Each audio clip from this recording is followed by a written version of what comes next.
For many years, Steven Seagal's life always has been closely tied to controversy, shaping how the public views him and placing nearly every move under scrutiny.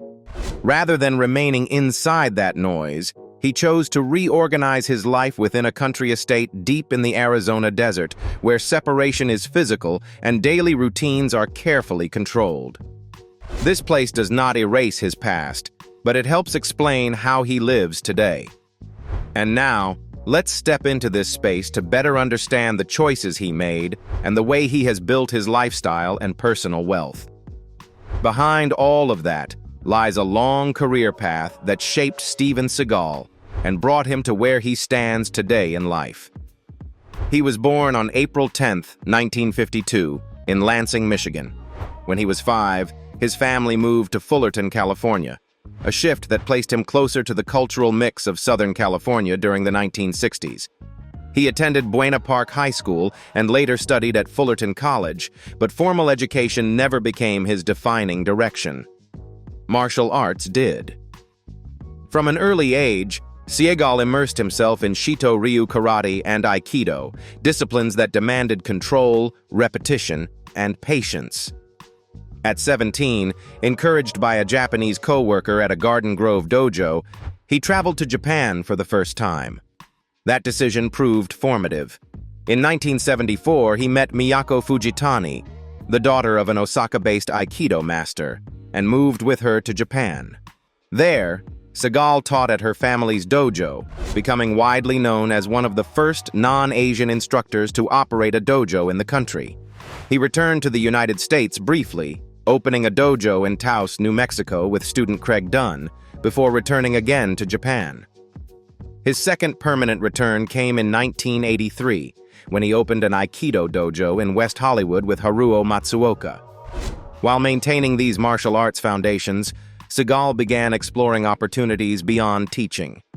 Hollywood noticed his technical credibility, and he was hired as a martial arts coordinator on films such as The Challenge and Never Say Never Again. Those early connections quietly opened the next chapter. Seagal's acting debut arrived in 1988 with Above the Law, directed by Andrew Davis. The film performed well and positioned him as a new kind of action lead, older, controlled, and grounded in real martial arts technique. That momentum continued with Hard to Kill, Marked for Death, and Out for Justice, all released between 1990 and 1991. Each film strengthened his commercial standing and solidified his identity as an action star.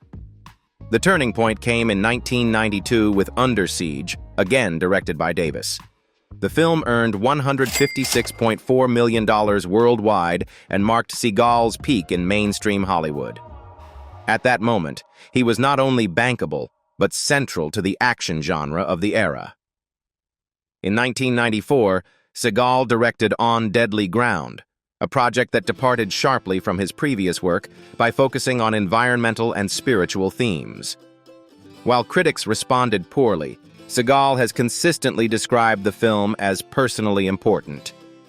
He returned to familiar territory with Under Siege 2, Dark Territory in 1995, followed by films such as Executive Decision, The Glimmer Man, and Fire Down Below in the late 1990s. A structural shift followed. Beginning with The Patriot in 1998, financed with his own money and filmed near his Montana farm, Seagal moved decisively into direct-to-video production. From the early 2000s onward, nearly all of his film work was released in this format, where he often held producer and screenwriting credits. Titles such as Belly of the Beast, Urban Justice, Kill Switch, and Born to Raise Hell kept him working steadily, though outside the theatrical spotlight. Alongside film, Seagal appeared on television, starring in Steven Seagal, Lawman in 2009, and later producing and leading the series True Justice. Music also remained part of his career. A guitarist, he released 2 albums and collaborated with artists including Stevie Wonder and Tony Rebel, with several songs appearing in his films. Beyond entertainment, Seagal pursued business ventures through Seagal Enterprises, marketing products ranging from energy drinks to grooming items. In 2013, he joined Russian firearms manufacturer ORSIS, promoting the company and advocating for changes to import regulations, reflecting his growing involvement in international business and politics. Steven Seagal did not reach this stage of life through a single breakthrough, but through decades of disciplined choices. Martial arts formed his foundation, film success gave him autonomy, and long-term control over his work allowed him to slow down without losing direction. His career became a tool to shape life, not the other way around. That mindset is reflected most clearly in the place he chose to live, deep inside the Arizona desert. Country estate in Arizona. If you had to picture what an action movie star's home looks like, this is likely the image that comes to mind. A house set deep in the Arizona desert, distant from traffic, neighbors, and the noise of daily life. For many years, this was the home of Steven Seagal, located near Scottsdale within the gated Carefree Ranch Homesteads community, an area known less for visibility than for separation, privacy, and long-term control. The estate spans roughly 12 acres of private desert land, set high on a hillside where the Sonoran landscape opens wide and uninterrupted. Valued at its peak at about $3.395 million, the property reflects land, scale, and security rather than trend-driven luxury. More than a mansion, it functioned as a controlled, self-sufficient environment. Built in 2001, the house spans roughly 9,000 square feet and settles naturally into the slope of the land rather than rising sharply against it. Its exterior combines natural stone, copper accents, and expansive glass surfaces, materials chosen to echo the surrounding terrain instead of competing with it. The architecture feels grounded and deliberate, shaped to exist alongside the desert rather than dominate it. Security is embedded into the structure itself. Floor-to-ceiling windows frame sweeping desert views, yet every pane is fully bulletproof, allowing openness without exposure. Gated access, controlled entry points, and continuous surveillance create an environment where movement is intentional and measured. Here, privacy is not a concept or a promise. It is a physical condition built into the home. Inside, the layout follows an open-plan design that prioritizes scale and flow over separation. Natural stone columns anchor the main living spaces, while vaulted ceilings introduce height without excess. Bronze details, custom finishes, and life-sized sculptures, many reflecting Seagal's martial arts background, add weight and personal character, present without overwhelming the space. The central living area opens smoothly onto a series of outdoor terraces, allowing the boundary between inside and outside to dissolve throughout the day. Light moves steadily across the rooms, shifting the atmosphere as hours pass but never disrupting the calm. Each terrace is positioned to capture a different angle of the Sonoran Desert, one of the most biodiverse desert regions in the United States, turning the landscape into a constant presence rather than a distant backdrop. The kitchen and dining areas are designed for use, not display. Spacious and functional, they integrate naturally into the larger living environment, supporting quiet gatherings without ceremony. This is a home built to host discreetly, where guests move freely and comfortably without feeling arranged or observed. Private spaces sit deeper within the house, offering retreat without isolation. The residence includes 5 bedrooms and 6 bathrooms, all designed with restraint and clarity. The primary suite remains visually connected to the desert through expansive glass walls and direct access to outdoor terraces, maintaining the same balance of openness and protection that defines the rest of the home. Beyond daily living, the estate supports long periods of privacy and self-contained routine. A private home theater is set apart from the main living areas, designed for controlled viewing rather than spectacle. A personal spa space allows for recovery and quiet repetition without leaving the property, reinforcing a lifestyle built around consistency rather than change. Outside, the infinity pool visually merges with the desert horizon, extending the sense of space rather than interrupting it.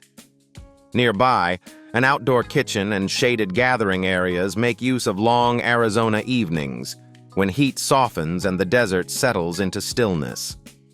A separate guest house stands apart from the main structure, offering comfort and independence for visitors while preserving distance and privacy for the primary residents. For Steven Seagal, this Arizona country estate was never about showing status. He chose it for distance, privacy, and control over his daily rhythm. Away from noise and attention, the house allowed him to live on his own terms, shaping a routine that reflected who he was becoming, not who he used to be. And beyond this Arizona country estate, Steven Seagal also owned a country estate in Los Olivos, shaped by a very different rhythm of life. Estate in Los Olivos. Long before his life became quieter and more withdrawn, Steven Seagal chose to anchor himself in a place defined by land rather than attention. Near Los Olivos, in California's Santa Ynez Valley, he owned Rancho Arroyo Perdido, a 190-acre country estate that reflected a very different rhythm from Hollywood. Purchased in the early 1990s with his then-wife Kelly LeBrock, the ranch was not designed as a retreat from work, but as a working environment where daily life revolved around animals, land, and routine. The estate unfolded across rolling countryside rather than dramatic elevation. Oak trees framed long dirt paths, open pastures stretched wide, and the property's layout encouraged movement rather than spectacle. From the entrance roads to the central farm structures, everything was organized for function. This was not a showpiece estate. It was built to operate. At the heart of the ranch sat the main residence, a restrained country home that prioritized space and practicality. The house included 3 bedrooms and 6 bathrooms, arranged to support long stays rather than temporary visits. Inside, the living room was anchored by a stone fireplace that set the tone for the rest of the interior. Materials felt solid and familiar, chosen for durability rather than trend. The country-style kitchen was expansive, built around 2 central islands and professional-grade appliances, allowing the space to function as a working hub rather than a decorative feature. The primary bedroom continued that same balance. A private fireplace added warmth without excess, while the bathroom featured a pedestal bathtub positioned for use, not display. Below the main level, the basement housed a wine cellar and tasting room, a clear reflection of the estate's agricultural identity and its integration with the surrounding land. Beyond the main house, the ranch expanded into a fully developed equestrian and agricultural operation. 2 separate guest houses allowed visitors or staff to stay without disrupting the main residence. A large pool and spa were placed among mature oak trees, offering a space for rest that remained visually connected to the property's natural surroundings rather than isolated from them. Horses were central to the ranch's identity. The estate included a 24,000-square-foot indoor equestrian arena, 5 stables, and a dedicated breeding building equipped with laboratory facilities. Long, covered walkways connected the stables, while open riding areas and fenced pastures allowed for daily training and care. Agriculture shaped the rest of the landscape. Approximately 75 acres were suitable for cultivation, supported by 6 fenced pastures, 2 ponds, a private well, and a full irrigation system.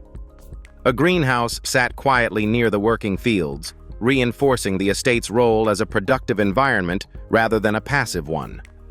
Vineyards once covered part of the land, tying the property into the broader winemaking culture of the Santa Ynez Valley. Financially, the ranch reflected long-term value rather than rapid gain. Seagal initially purchased a 90-acre parcel for around $2.8 million, later adding an adjacent 100 acres with vineyard land for approximately $1.8 million.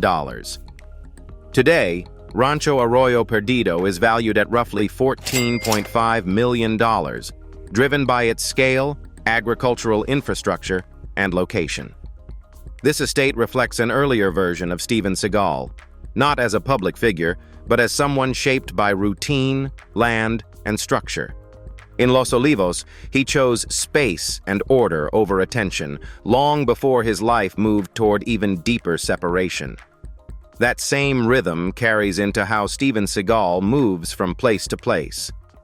Next, we step into his car collection and the role each vehicle plays in his daily life. Car collection. A Rolls-Royce Phantom is used when Steven Seagal appears in public settings that require formality and distance. The car moves slowly, and everything about it is designed to separate the passenger from the outside world. Seagal does not sit in the front. He remains in the rear cabin, where the space is wide, quiet, and controlled.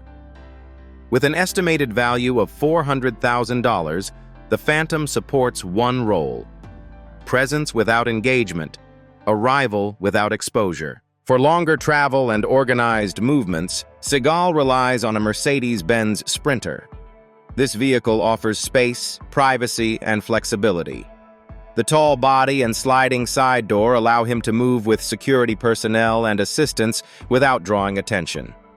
Inside, the van is typically converted for comfort, making it suitable for extended trips and work on the move.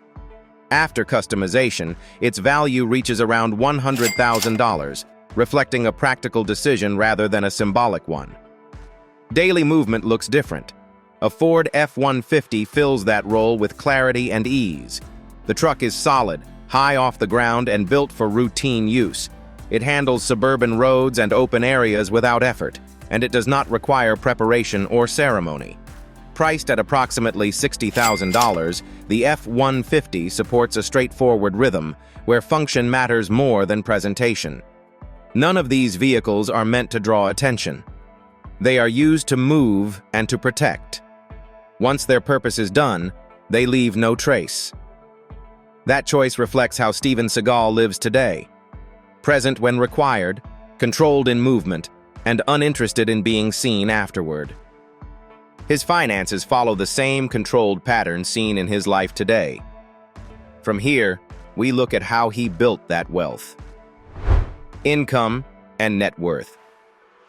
Steven Seagal holds an estimated net worth of $14 million, built through years of high-paying film contracts, retained control over his projects, and early positioning during Hollywood's most profitable era for action stars. At the height of his career in the late 1980s and throughout the 1990s, Seagal was among the highest-paid actors in Hollywood. Discovered early by Michael Ovitz, the most powerful agent in the industry at the time, he entered the film world with unusually strong representation.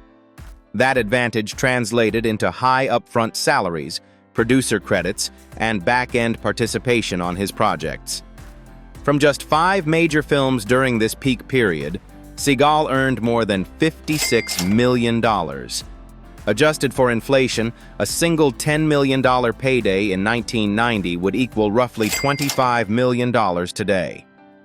His mainstream breakthrough came with Under Siege in 1992, a film that earned $156.4 million worldwide and confirmed his position as a reliable box office draw. Before and after that success, films such as Above the Law, Hard to Kill, Marked for Death, and Out for Justice performed strongly, reinforcing his image and sustaining steady income across multiple releases.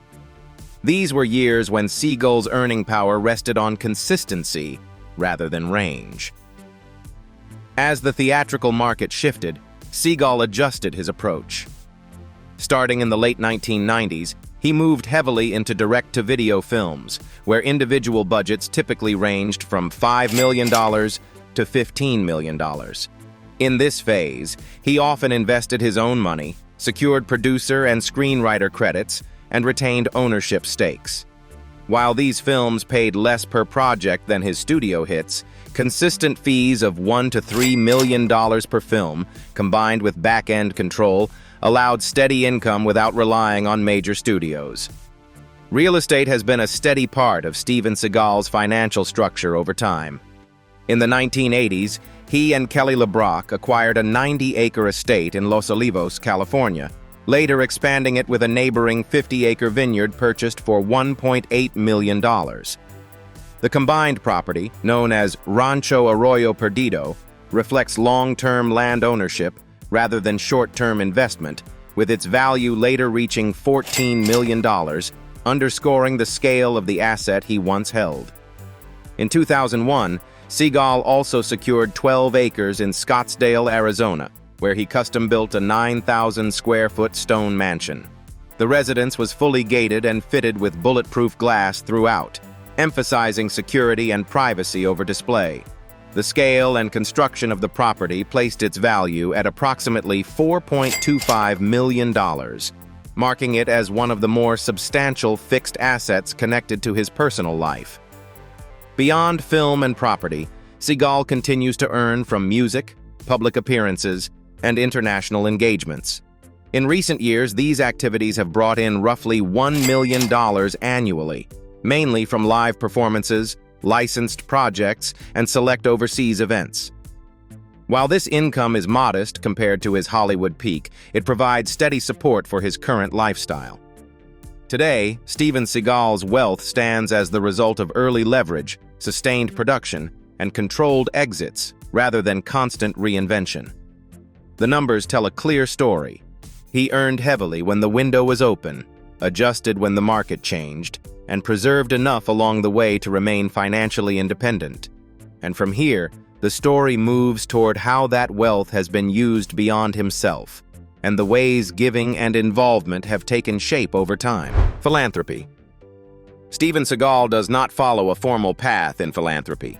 He does not run foundations or public campaigns. His giving appears in specific moments, tied to personal priorities, and ends once the need is met, without concern for visibility. Over the years, Seagal has directed support toward law enforcement families, particularly those affected by line-of-duty deaths. Through charity events in California and Arizona, he has made direct donations totaling approximately $50,000, often alongside public appearances meant to draw attention to the cause rather than to himself. These contributions reflect a long-standing alignment with police communities rather than a broader philanthropic agenda. That same focus extends into law enforcement training and support programs. Through fundraising events connected to police departments, Seagal has helped finance self-defense instruction and basic operational needs. Across several appearances and donations, his financial involvement in these efforts is estimated at $75,000, spread gradually over multiple years, rather than concentrated in a single gesture. Support for military veterans has followed a similar pattern. Seagal has participated in benefit dinners and charitable gatherings aimed at veteran rehabilitation, particularly mental health recovery. His combined donations and appearance-linked contributions in this area amount to roughly $60,000, again reflecting targeted involvement rather than sustained institutional backing. Youth-focused programs have also received attention, especially those centered on self-defense and discipline. Drawing on his martial arts background, Seagal has supported community initiatives for at-risk teenagers, covering facility costs, instruction, and logistics. His personal funding for these efforts is estimated at $40,000, typically delivered quietly and without formal branding. Animal welfare, particularly involving working dogs, represents another area of personal interest. Seagal has contributed to organizations supporting police canine units, including care and retirement programs for service animals. Donations tied to these causes are estimated at $35,000, largely connected to charity events rather than ongoing sponsorship.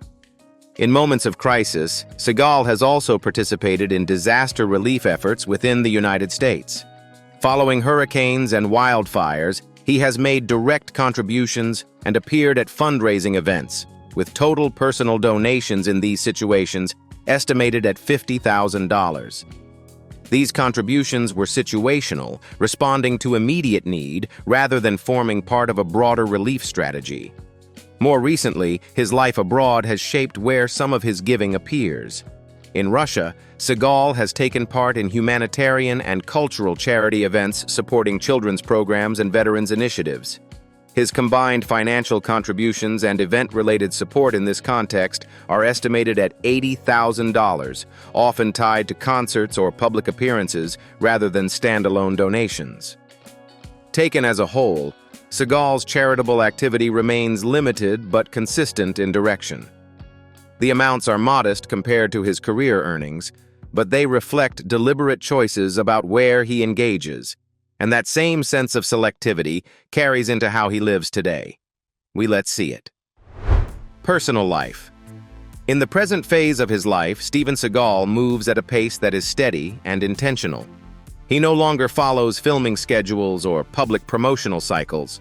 Instead, his days are structured around travel tied to cultural exchanges, small-scale charitable visits, and meetings that reflect personal interests rather than professional obligations. He is often seen visiting communities, attending cultural events, or appearing at gatherings where conversation and presence matter more than visibility. Much of his time is spent abroad, and travel remains a constant part of his routine. These trips are rarely framed as performances. They are practical, planned, and focused. Whether visiting indigenous communities, attending cultural ceremonies, or meeting local representatives, Seagal tends to keep his role informal. He listens more than he speaks, stays briefly, and moves on without extended public follow-up. His family life has also settled into a more stable pattern.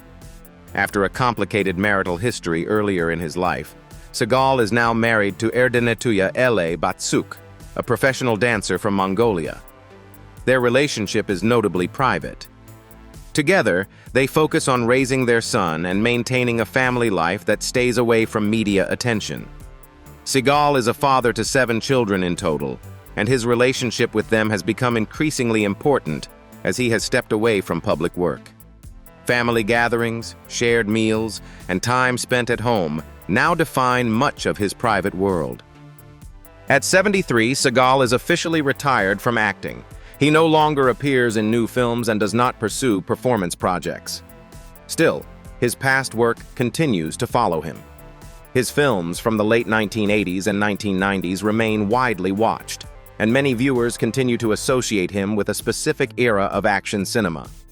Former colleagues and longtime friends still meet with him regularly, often in informal settings, reinforcing relationships that were built long before his career slowed.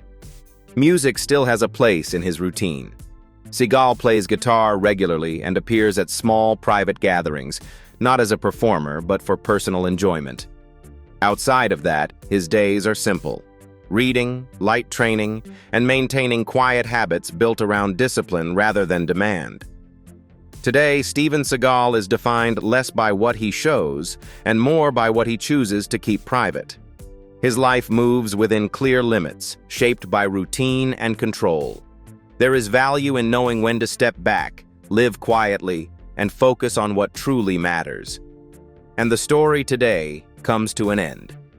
If this look at Steven Seagal's life, away from noise and expectation, gave you a sense of calm or perspective, stay with us, and we'll explore more famous stars together. Just leave the name of the person you'd like to see next in the comments.